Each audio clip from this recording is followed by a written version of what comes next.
Anda bisa membuat masalah yang sangat besar dengan urusan nama ini. Salah menyebutkan nama. Misalnya di dalam satu acara, sering kali kita ketemu gitu ya, di dalam beberapa acara gitu, kita salah menyebutkan nama orang yang kita undang, itu bisa jadi masalah.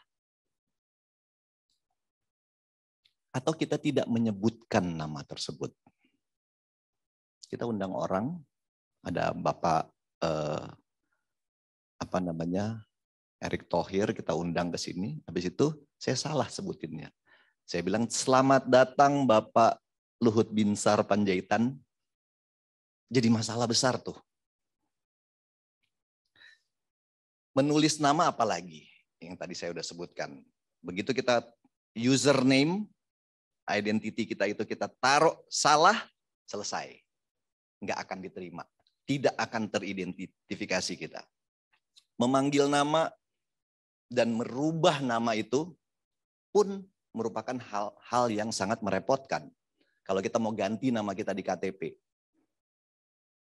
Fonita, istri saya, itu namanya Fonita Wiyendi Wowor, itu yang tertulis. Padahal maksudnya bukan begitu gitu. Tapi sampai sekarang karena udah tertulisnya seperti itu dari awal, ya terpaksa jadi Wiyendi. Padahal maksudnya Wendy.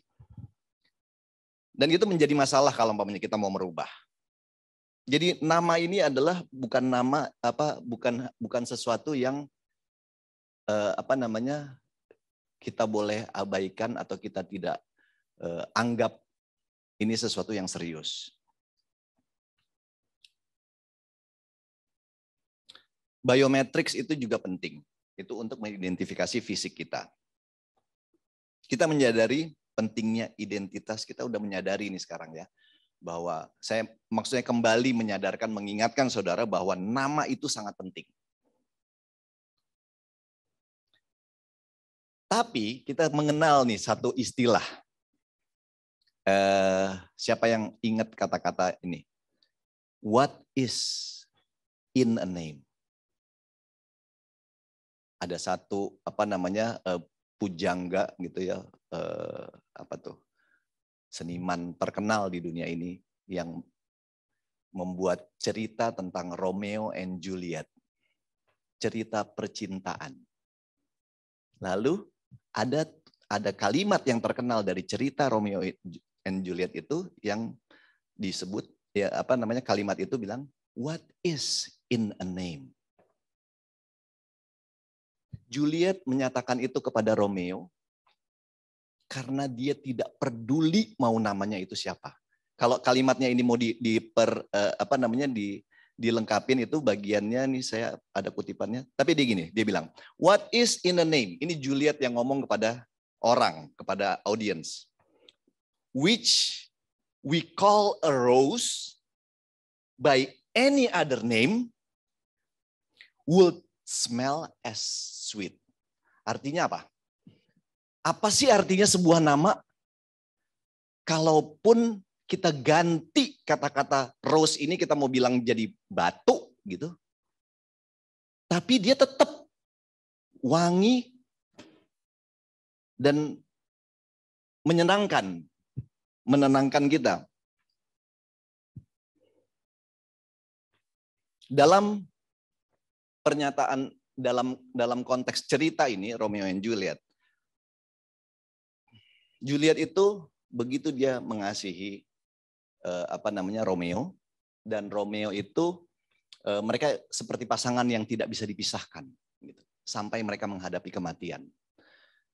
Tetapi mereka itu berusaha dipisahkan oleh dunia ini, oleh keluarga, oleh situasi, oleh kondisi itu mereka berusaha dipisahkan sampai mereka akhirnya yang satu mati, yang satu ikut mati. Saya nggak membahas tentang kematian yang mereka hadapi, tetapi saya mengambil satu bagian yang tentang nama itu tadi.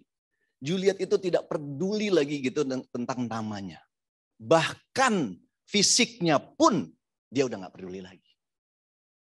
Yang dia peduli itu adalah rasa cintanya yang begitu besar kepada Romeo. Ini merupakan kedengarannya ini kedengaran cerita cerita cinta yang klise gitu ya, atau yang mainstream banget, kita udah tahu cerita itu. Tetapi saya mau highlight satu hal di sini, yaitu adalah pentingnya nama itu. Identitas itu lebih penting, sangat penting.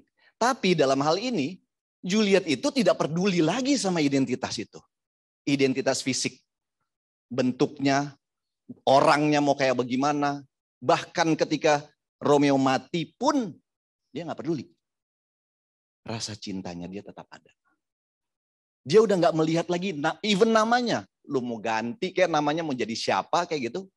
Saya tetap sama orang yang ini. Orangnya berubah pun saya tetap sama orang yang ini. Fisiknya berubah. Nah ini sangat penting karena hal inilah yang di-highlight di dalam di dalam kehidupan kerohanian kita. Masalah identitas dan sifat. Saya ada satu cerita. Ada cerita, ini cerita banyak banget yang udah dengar tentang satu oma-oma dan opa-opa di Manado. Mereka ini kelihatannya rukun gitu ya, romantis banget gitu. Cucu-cucunya satu hari datang dengerin, ini opa kenapa tiba-tiba berubah nih, jadi semakin romantis. Tiba-tiba opa ini yang biasanya panggil istrinya itu dengan nama, panggil si oma ini dengan mince sini ngana gini gitu.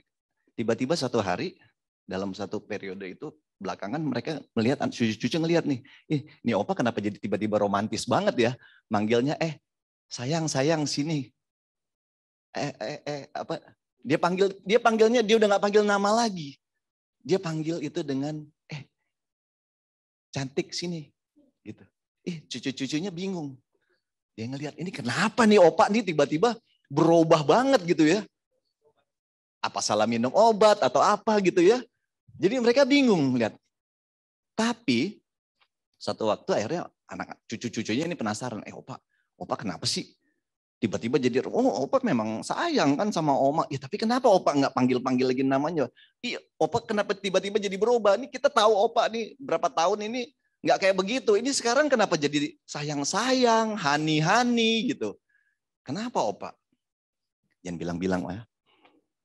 Opa lupa namanya oma.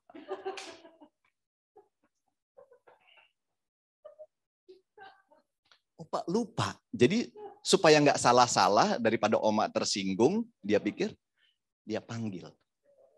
Dia panggil dengan kata-kata cinta. Ada satu kesamaan antara Juliet dan si opa. Juliet itu secara sadar, dia nggak peduli dengan namanya dan bahkan fisiknya. Tapi dia secara sadar dia menyatakan itu. Opa tidak secara sadar. Tetapi apa hal yang sama? Bahwa perasaan kasihnya dan cintanya itu tidak berubah. Artinya apa? Kalau tadi kita tahu bahwa pentingnya sebuah nama itu, identitas itu penting sekali untuk urusan kita di dunia ini, urusan paspor, urusan login name lah segala macam. Tiba-tiba ada satu hal lagi yang jauh lebih penting daripada itu. Karena itu bisa diabaikan. Begitu kita bicara tentang konteks spiritual, maka sesuai dengan judul khotbah ini, I have called you by your name and you are mine. Ini menjadi penting. Dan kalau saudara googling ya, ini tes-tes aja googling gitu ya, pentingnya sebuah nama, the importance of a name, itu muncul sekitar 14 miliar ini, thread, hasilnya itu ada sekitar 14 miliar. Sangat penting. Begitu kita bicara tentang nama Tuhan, itu munculnya sekitar 14 juta. 63. Somewhere between 63 atau 14 juta. Dan begitu kita menanyakan kepada Google sifat Tuhan, itu keluarnya sekitar 63 juta. Kalau kita gabungkan nih cerita ini semua tadi tentang si Opa dan Juliet dan Google, bahwa nama itu memang sangat penting. Tetapi bentuk wujud dari sebuah nama itu yang lebih penting dari itu adalah sifat dari nama tersebut. Sekali lagi, nama itu bisa berbentuk fisik, cetak, dan ada satu lagi yang lebih penting, yaitu adalah sifat. Ketika Opa panggil Oma ini cinta, sayang, Hani, itu adalah sifat. Dia udah lupa dengan dia punya nama. Yang Mince itu, yang di KTP-nya. Dia udah lupa. Tapi sifat itu melekat. Jadi nama ini sekali lagi, kita sering sekali kalau kita buka Alkitab kita, di doa Bapa kami aja di depan, dipermuliakanlah kiranya namamu. Itu menjadi penting. Pertanyaannya sekarang, kalau kita tahu bahwa nama itu yang lebih penting dari nama itu bukan hurufnya atau fisiknya dari orang yang kita address dengan nama itu, Yesus yang gondrong, yang lebih penting adalah apa? Karakter.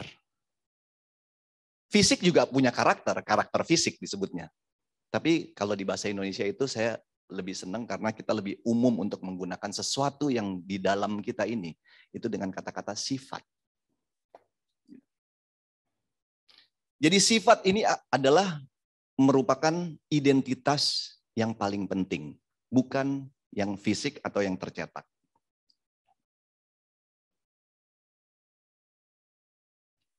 Kita punya problem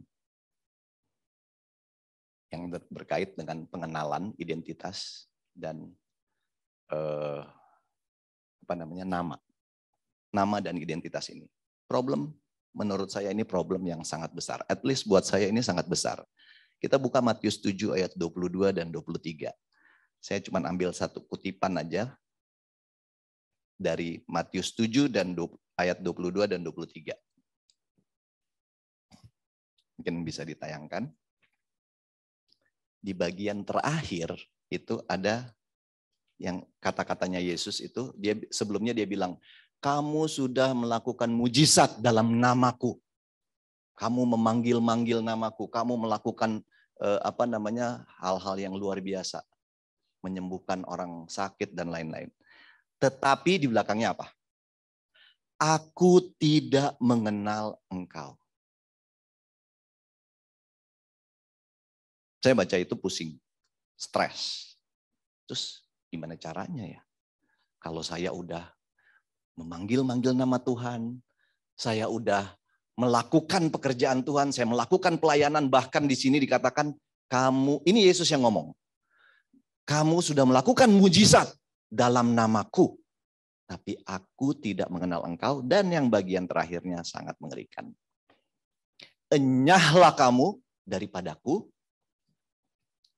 kamu sekalian pembuat pelaku kejahatan. Ngeri ya? Bisa merasakan nggak kengeriannya? Orang ini udah melakukan mujizat, melakukan perbuatan baik dalam nama Yesus. Tetapi Yesus pada akhirnya, dia bilang, enyahlah kamu daripadaku. Hai kamu pembuat kejahatan. Ini problem. Problemnya ada di mana? Yang paling penting di sini, berarti kita itu nggak mengenal Tuhan kita. Dia tidak mengenal kita, artinya dia tidak mengenal sifat kita. Sifat yang mana? Yang dia sudah ajarkan kepada kita. Jadi dia tidak mengenal kita, karena kita itu nggak mengenal dia. Dan itu akibatnya itu sesuai dengan ayat kita yang di awal itu, bahwa kita penting gitu ya untuk mengenal Tuhan, kita mau hidup dalam Tuhan, kita mau keselamatan. Tiba-tiba kita menyembah Tuhan itu dengan cara yang salah. Kita nggak mengerti apa maksud Tuhan dalam hidup kita. Apa yang Tuhan mau yang kita lakukan. Karena kita apa? Karena kita gagal mengidentifikasi Tuhan. Kita tahu dia hanya namanya doang. Hanya fisiknya. Kita harus jadi seperti Juliet ataupun mungkin si Opa itu. Yang dia mengerti maknanya. Bukan dia kenal namanya.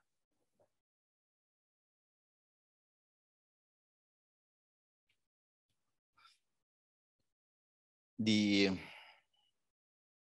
Yesaya 43 ayat 1, itu bagian setengahnya aja yang saya ambil, di atasnya itu basa-basi.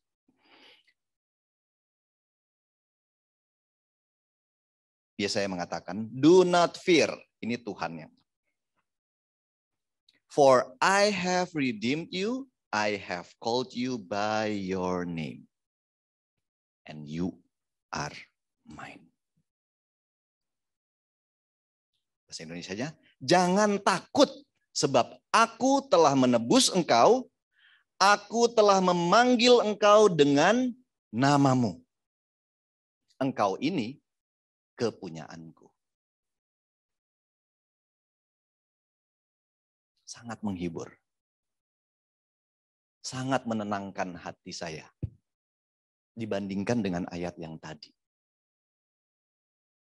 Saya melihat ada satu titik cerah di mana, oh, ternyata saya ada kesempatan untuk selamat. Kenapa? Karena Tuhan itu sudah menebus saya. Saya ini anak-anaknya. Dia sudah menebus saya. Dan dia sudah memanggil saya dalam nama saya, dengan nama saya. Nama tadi itu apa? Sifat. Sifat saya yang begini, dia memanggil saya dalam sifat saya, dalam keberadaan sifat saya. Dan habis itu apa? Dia jadikan saya menjadi miliknya dia. Artinya, sifat saya ini akan diubahkan menjadi sifatnya dia. You are mine. Nggak mungkin dia mau ambil, habis itu dia mau biarin kita seperti sifat kita yang sebelumnya. Nama kita yang sebelumnya. Itu di-delete sama dia. Diganti dengan jadi nama Tuhan. Kembali lagi, kita tahu bahwa nama itu adalah sifat.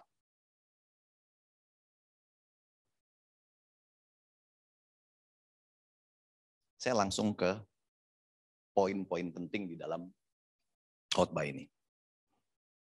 Kalau kita udah tahu bahwa Tuhan itu adalah sifat, bukan hanya sekedar nama. Kalau kita mengenal Tuhan itu adalah namanya J-U-S-U-S.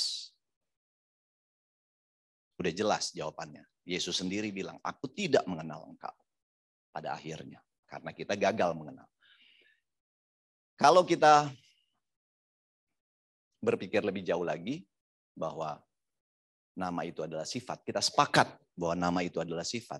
Berarti untuk mengenal Tuhan, mengenal nama Tuhan yang adalah sifat, kita harus mengenal nama sifat-sifat dari Tuhan itu.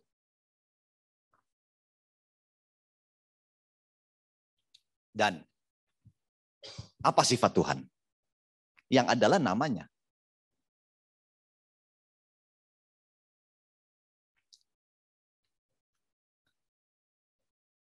Kasih. Kalau Google, sifat Tuhan, God's character. Banyak tuh muncul, ada berapa juta gitu. Didefinisikanlah kasih. Tuhan itu siapa? Tuhan itu sifatnya seperti apa? Yang artinya tadi kita udah tahu, Tuhan itu namanya siapa? Muncullah tuh nama. Banyak thread itu tentang situs-situs yang membahas tentang nama Tuhan, sifat Tuhan yang merupakan identitasnya dia. Dan yang terutama itu adalah Allah itu kasih. Setuju nggak? Kita setuju bahwa Tuhan itu adalah kasih.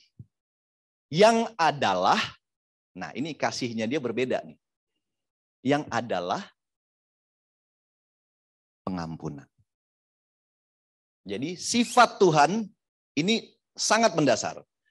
Sifat Tuhan adalah kasih yang adalah mengampuni. Kalau enggak, kita enggak usah berdoa sama Tuhan. Ampuni aku Tuhan. Supaya apa?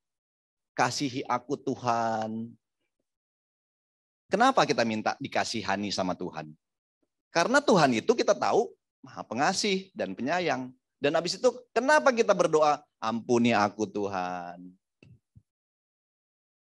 Karena itulah identitas Tuhan. Dan itulah yang kita pilih untuk kita mau. Jadi, saudara-saudara, jangan lupa. Kalau kita bicara cinta, kasih, itu bisa misleading. Karena parameter cinta di dunia ini, itu udah diacak-acak sama si bapak pembohong itu. Sama musuh kita. Kalau saya udah beliin iPhone 13, berarti cinta saya lebih besar daripada kalau saya beliin iPhone 10. Kalau saya kasih berlian, saya bawa bunga, cinta saya itu lebih besar. Orang ngelihat, dia mengasihi ibunya karena dia datang bawa bunga terus. Dibandingkan sama ada anaknya tuh yang nggak pernah datang gitu, nggak pernah kelihatan gitu. Ya itu mah dia nggak mengasihi. Saudara bisa lihat, itu terjadi di diri kita, di sekeliling kita, dan di diri kita sendiri. We parameterize love. Dan ini celaka, saudara-saudara. Ini penipuan, kalau saya ngelihat ya ini penipuan kalau Tuhan itu Maha Kasih dan Penyayang dan Pengampun, dan konsep kasih Tuhan itu lagi dihack sama musuh kita. Yang mana adalah bapak pembohong itu. Sadar nggak? Kita cenderung untuk tidak, kita cenderung hanya untuk mengasihi orang yang mengasihi kita. Saudara bisa lihat ini betapa fatalnya. Yang lain gak ada gunanya. Kita mau menurut 10 hukum, mau melayani Tuhan, mau melayani sesama manusia, tapi kita tidak punya sense of forgiving. Tuhan sendiri yang mengatakan. Ini bukan saya yang katakan, ini firman Tuhan. Saya cuma mengulang apa yang ditulis di dalam Alkitab. Dan berulang-ulang itu Yesus menunjukkan. Yesus turun ke bumi ini untuk memberikan contoh kepada kita. Apa itu nama? Dia jelas waktu dia datang, dia bilang, akulah jalan kebenaran dan hidup. Waktu dia bangkit-bangkitin orang mati, dia sembuhkan orang sakit. Buat saya itu dia cuma mau demo aja, dia mau kasih tahu bahwa saya ini anak Allah. Tuhan itu hidup dalam aku dan dia mengajak kita, kamu hidup dalam aku, maka aku akan hidup dalam kamu dan Bapa hidup dalam aku hidup dalam Bapa. Dan kamu akan menjadi sempurna sama seperti Bapa yang sempurna. Sangat sederhana, tetapi sangat fatal. Saudara, look around, just look around. Betapa kita mengecilkan sifat Tuhan, nama Tuhan itu, dengan kita melupakan satu item yang berulang-ulang Yesus sampaikan. Yaitu adalah mengampuni. Bukan pengampunan. Kalau pengampunan, saya akan ampuni kamu. Gampang. Dan begitu kita ngerasa bersalah, kita tinggal cukup merasa bersalah. Kalau nggak merasa bersalah, ya udah nggak minta ampun. Ya kan? Ya selesai. Tapi yang menjadi penipuan itu adalah kita berusaha datang ke gereja, kita beribadah, kita beragama, kita belajar Alkitab. Kita belajar firman Tuhan, tapi kita cuma ngertinya sepotong. Bahwa Tuhan itu mengasihi, maha kasih dan penyayang. Dan dia akan menyelamatkan kita. GR aja kita. GR berat dan fatal. Karena kita apa? Kita tidak menghidupkan kasih itu. Kita tahu. Kita jadi followernya Yesus. Artinya kita jadi follower Yesus secara fisik dengan ajaran-ajarannya. Kita subscribe. Kita like. But we fail to do. Dan itu kita sering lakukan. Saya lakukan itu hampir setiap hari. Dari mana saya tahu? Saya lakukan itu setiap hari. Dari hal-hal yang kecil.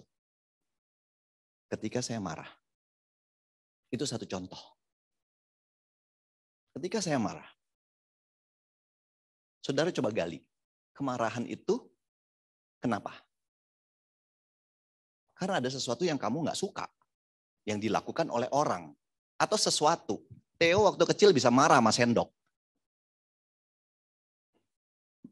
Oh, dia nggak bisa main sama sendok. Nggak bisa dibelok-belokin gitu. Kayak apa Deddy Corbuzier gitu. Oh, ini marah. Dilempar.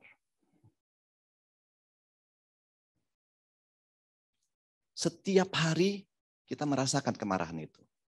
Saya nggak bilang bahwa kemarahan itu adalah satu dosa. Belum menjadi dosa. Tetapi ketika kemarahan itu berubah menjadi kebencian. Pertanyaannya, apakah kita sanggup memaafkan orang, mengampuni orang, even itu di dalam hati kita ketika kita marah? Ini berjalannya bertolak belakang. Kemarahan dan berubah menjadi kebencian, menjadi pengampunan, itu berubah. Berbeda arah. Sangat berbeda arah. Penting untuk saudara perhatikan ini. Karena ini apa? Kaitannya apa? Tentang pengenalan kepada Tuhan. Pengenalan akan kasihnya Tuhan. Dan ajaran-ajaran Tuhan yang harus kita hidupkan. Untuk apa? Untuk keselamatan kita.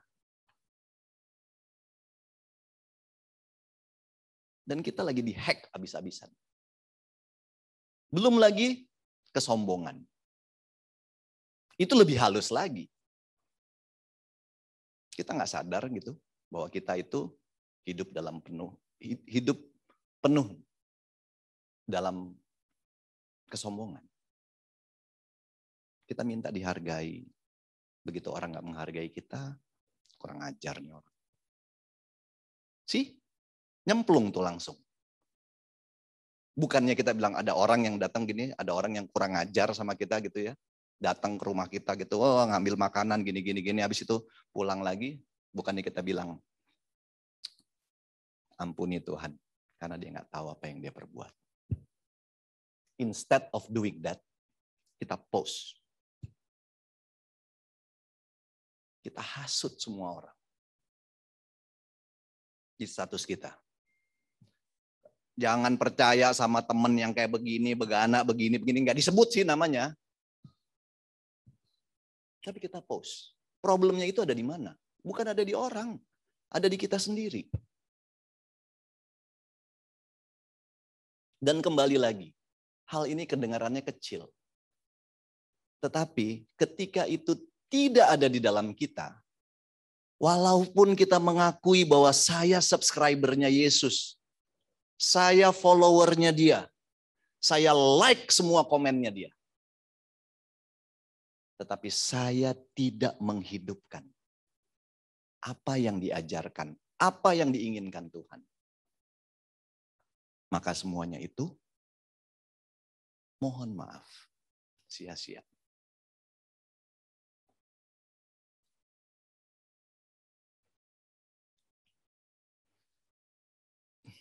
Saya mau menutup pembicaraan saya ini dengan perbandingan antara Matius 7 ayat 22 dan 23. Yang menyatakan bahwa bagian terakhirnya, aku tidak mengenal engkau, nyahlah engkau. Dibandingkan dengan Lukas 23 ayat 42 sampai 23. Saya cuma ambil sebagian aja. Cerita itu adalah cerita orang yang di kayu salib. Dia disalibkan, habis itu berdebatlah, ada tiga orang gitu, tiga sosok itu ngomong, saling berkomunikasi. Yang salah satu saya nggak tahu di sebelah kiri apa sebelah kanan, saya cari-cari di Alkitab itu mau identifikasi gitu, yang mana yang kiri apa yang kanan gitu ya, nggak ketemu. Kayaknya memang nggak ada ya, nggak diketahui. Dan ini menjadi penting juga karena kita nggak mengidentifikasi bahwa oh yang kiri itu lebih baik dari yang kanan atau yang kanan lebih baik dari kiri. Saya ngerti jadi artinya maksudnya dari ayat ini, cerita ini tidak mengidentifikasi orang yang mana, tetapi dia mengidentifikasi adalah sifatnya. Orang yang pertama itu mengatakan bahwa Yesus, lu hebat, gue percaya, gue lihat, lu membangkitkan orang mati, lu mengasihi orang, lu mengampuni orang, ya kan? Gue percaya. Tapi lu turunin dong kita dari sini.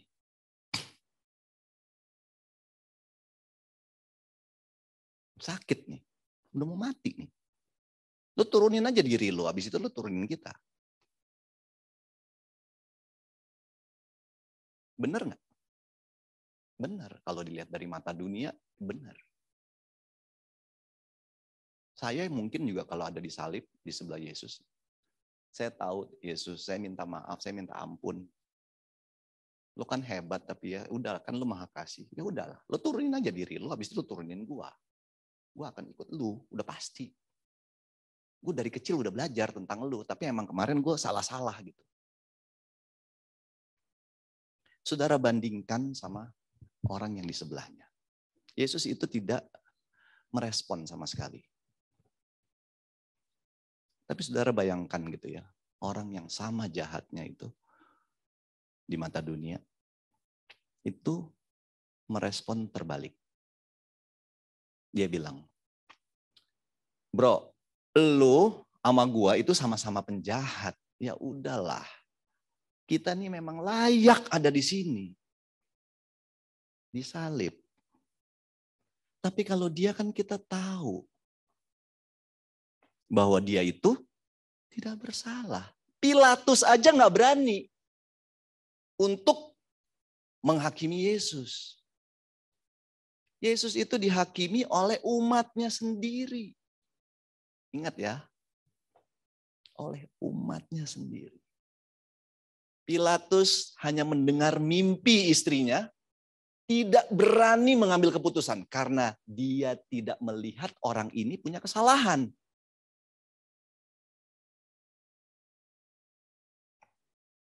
Orang yang di sebelahnya Yesus itu yang berkata, kita ini memang salah, udahlah. Gitu. Tapi dia ini nggak bersalah. Pilatus saja nggak ambil keputusan kok. Tapi kenapa dia ada di sini? Kalau saya tahu kenapa saya ada di sini. Kenapa saya susah. Kenapa saya hidup dalam ketakutan. Kenapa saya hidup dalam kematian. Saya tahu. Karena saya ini memang manusia yang berdosa. Itulah yang dikatakan oleh orang itu. Tapi, saudara jangan lupa, Ini bagian yang paling penting. Ketika dia melihat Yesus, dia tahu bahwa ini adalah orang baik. Dan dia yakin banget bahwa Yesus itu sedang menuju kepada surga spiritual. Karena surga itu spiritual, bukan fisikal. Bumi ini kematian, fana. Dunia ini fana. Bahkan flesh is evil. Itu adalah satu kefanaan. Orang ini mengerti. Dan apa yang dia bilang? Tuhan, kamu kalau sudah masuk sana, karena dia ngelihat Yesus ini masih secara fisik masih ada.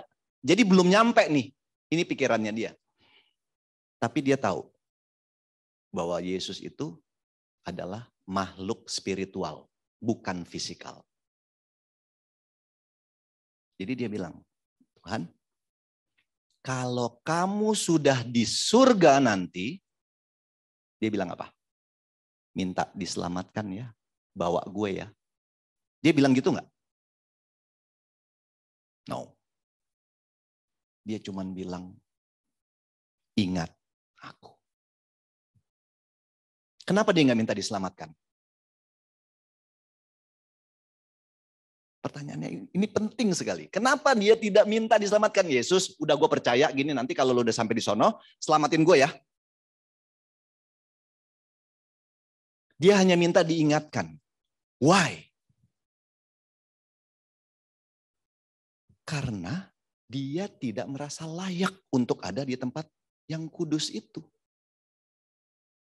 Jadi dia hanya minta kasih, ingat gue aja deh. Keinginannya ada untuk masuk surga. Iya, pastilah. Tapi apakah dia merasa layak dengan parameter surga yang begitu suci? Apakah gue nanti kalau gue masuk di sana gue yakin apa gue nggak bikin dosa lagi? Gitu. Parameternya itu, standarnya itu terlalu tinggi. Jadi dia nggak merasa layak. Nggak berani juga dia berjanji. Dan apa yang dilakukan oleh orang itu? Hanya minta diingat. Yesus, kalau kamu udah di sono nanti ya, udah masuk di surga nanti, ingat saya. Dan ini adalah penghiburan yang luar biasa besar bagi Yesus. Karena ini mewakili kita semua. Dia mewakili banyak orang yang akan mencari Tuhan untuk mendapatkan keselamatan. Dan Yesus langsung berkata di dalam kepedihan fisiknya, di dalam penderitaan fisiknya, Yesus bilang, hari ini juga kamu bersama denganku di Firdaus, di surga, di kerajaan surga yang kita kejar-kejar itu.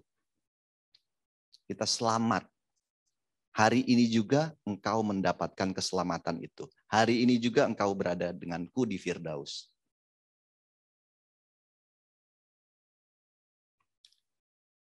Saya hanya berharap bagi diri saya dan bagi saudara-saudara semua untuk selalu ingat kejadian di kayu salib itu. Karena itu sangat mewakili kita. Dan dengan sikap dan perbuatan kita, pengenalan kita kepada Tuhan kita, pengenalan kita dengan Yesus kita, dan kita hidupkan itu di dalam hidup kita sehari-hari, di tengah-tengah penderitaan ini. Yesus nggak melarang kita nggak berdosa kalau kita ini sakit, kita menderita, enggak. Itu belum menjadi kesalahan. Berbahagialah kamu yang berduka, berbahagialah kamu yang susah, yang dijahatin orang. Dia bilang berbahagia. Ya kan? Sampai di situ enggak. Tetapi ketika kesakitan kita itu berubah menjadi amarah, menjadi dendam, dan melupakan sifat forgiving, pengampunan itu, maka itu menjadi sesuatu yang sangat fatal. Jadi Yesus itu bermain di tengah-tengah. Dia tahu bahwa kita ini akan menderita. Dia tahu kita ini akan tersiksa. Tetapi dia datang dan dia dengan begitu tegasnya menunjukkan bahwa dia itu adalah juru selamat, dia mengasihi kita, dan yang terpenting adalah dia mengampuni kita. Matius 6 ayat 9 sampai 15 itu di doa Bapa kami, bagian yang terakhir. Karena jikalau kamu mengampuni kesalahan orang lain, di awalnya itu ya doa Bapa kami standar, kita udah tahu. Tapi bagian terakhirnya, karena jikalau kamu mengampuni kesalahan orang lain, Bapamu yang di surga akan mengampuni kamu. Tetapi jikalau kamu tidak mengampuni orang, Bapamu juga tidak akan mengampuni kesalahanmu. Artinya kita nggak selamat. So, kunci keselamatan kita itu adalah bukan hanya sekedar kasih. Itu bisa fake. Sikap kasih kita itu bisa fake. Yang terpenting itu adalah kita bisa mengampuni orang lain. Dan kita tetap tinggal di dalam pengharapan bahwa Tuhan itu akan mengampuni kita dan akan menyelamatkan kita. Kondisinya itu sangat sederhana. Nggak ada yang ribet sama sekali di situ. Ketika dia bilang, ampunilah kesalahan. Hendaklah kamu berdoa demikian. Doa Bapa kami itu diajarin, satu-satunya doa itu yang diajarin oleh Tuhan, kita berdoa begini ya, gitu. Di bagiannya itu bagian yang terpenting kalau menurut saya. Yaitu, ampunilah kesalahan kami seperti kami sudah mengampuni. Jadi ada prerequisite. Kami sudah mengampuni, maka kita akan qualified untuk kita diampuni. Biarlah kata-kata yang kita dengar pada saat ini adalah seperti kata-kata Yesus kepada orang yang disalib itu. Ketika dia minta untuk diingatkan, tolong ingat saya, Tuhan, ketika engkau ada berada di surga. Dan itu yang menjadi pengharapan kita, yaitu hari ini, saat ini, kita sudah bersama dengan Yesus. Ada di surga.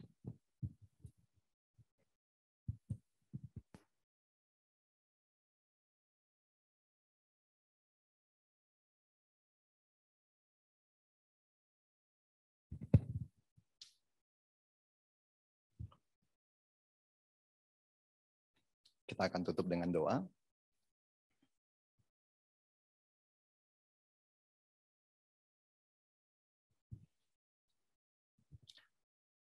Allah Bapa kami di dalam surga, terima kasih sekali lagi kami datang kepadamu, anak-anakmu, menyembahmu, mendengarkan firman-mu, yang mengajarkan kami untuk saling mengasihi dan saling mengampuni. Kami hidup Tuhan di dalam dunia yang penuh ketakutan, penuh cobaan, penuh godaan. Namun kami percaya bahwa akan janji Tuhan, bahwa Tuhan akan datang dan Tuhan sudah datang di dalam hati kita masing-masing. Menguasai hati dan pikiran kita masing-masing. Agar kami bisa mengenal Engkau lebih dekat. Dan mengajarkan kami untuk hidup sehari-hari sesuai dengan kehendak kasih-Mu. Ada beberapa saudara-saudara kami Tuhan yang sedang terbaring sakit. Kiranya Tuhan boleh menjamah mereka. Terutama Tuhan boleh menjamah hati mereka. Tuhan kuatkan hati dan pikiran mereka. Kepercayaan mereka terhadap Tuhan. Pengenalan mereka terhadap Tuhan. Sehingga itu menjadi satu penghiburan yang luar biasa. Yang mendekatkan hati kita kepada Tuhan. Dan yang memberikan keselamatan pada hari ini. Kami berdoa juga untuk semua kegiatan kami masing-masing Tuhan, di tempat kami masing-masing. Di dalam perjalanan kami, di dalam hidup ini, hidup di dunia ini. Biarlah kami terus untuk saling mengasihi. dan saling mengampuni satu sama yang lain. Dan tidak membeda-bedakan satu dengan yang lainnya. Di balik itu justru kami berharap dengan kasih yang sama, kasih yang sempurna, dan pengampunan yang ada di dalam hati kita masing-masing, maka kami semua anak-anak-Mu akan dipersatukan di dalam Kristus. Terima kasih Tuhan untuk hidup yang Engkau telah berikan pada kami, untuk pengenalan akan Engkau yang lebih dalam lagi. Biarlah kasih kesetiaan-Mu boleh beserta kami sepanjang sisa hidup kami di dunia ini dan untuk selama-lamanya. Di dalam nama Kristus kami berdoa dan mengucap syukur. Amin.